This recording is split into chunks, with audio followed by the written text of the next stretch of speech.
From across Maryland, Virginia, and the District, this is Washington's 24-hour local news leader.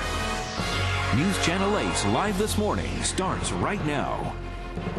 Very nice. Joe, thank you so much. 26 minutes now before 12 noon. Raise your hands if our long, cold winter and early pollen bloom have made this spring almost unbearable. Springtime allergies are often a problem. This year they seem to be worse than they have been in quite some time.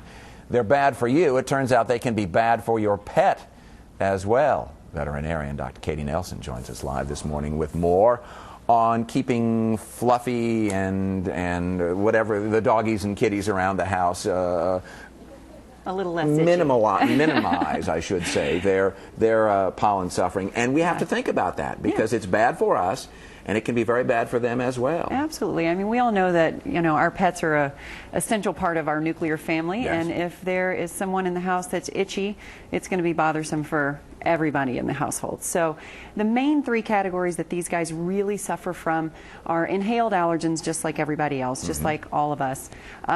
Parasitic causes of allergies, ticks, fleas, scabies, a little bit rare, but happens. And the other one that everybody kind of thinks of, but really is not the culprit for the vast majority of it, which is food. Yeah.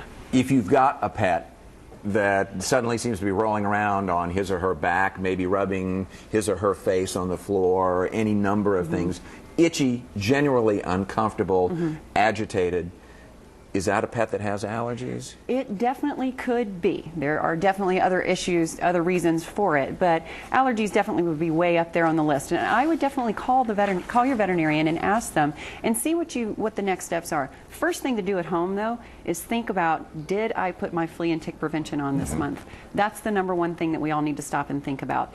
Because if you didn't, I mean, they are here. They are back, and they mean business this year. And we think of fleas very often as just being sort of a nuisance, but they very often cause allergic reactions in dogs and cats. Absolutely. Flea allergy is one of the itchiest things that we see in veterinary medicine, along with food allergies. Food allergies only about 10% of the time are actually the culprit. And they get blamed for a lot more problem than they really cause. Absolutely. And, changing foods is something that you really need to talk to your veterinarian about, because it truly can have some, very big GI side effects if you abruptly try to change a diet. Non-sedating antihistamines were the sort of breakthrough for humans, and everybody suddenly learned the words Claritin and things like that.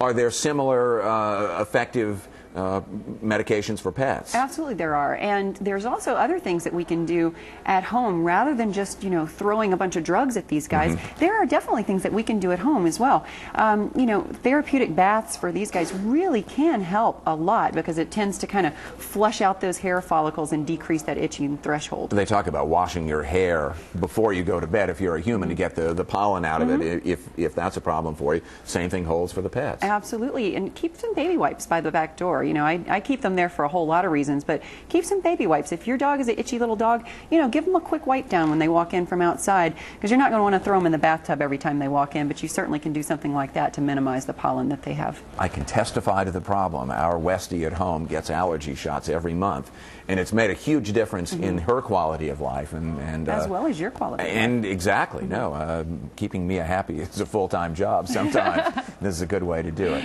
KJNDVM.com, a real good website for more information. Katy Nelson, thanks so much. Thank you so much.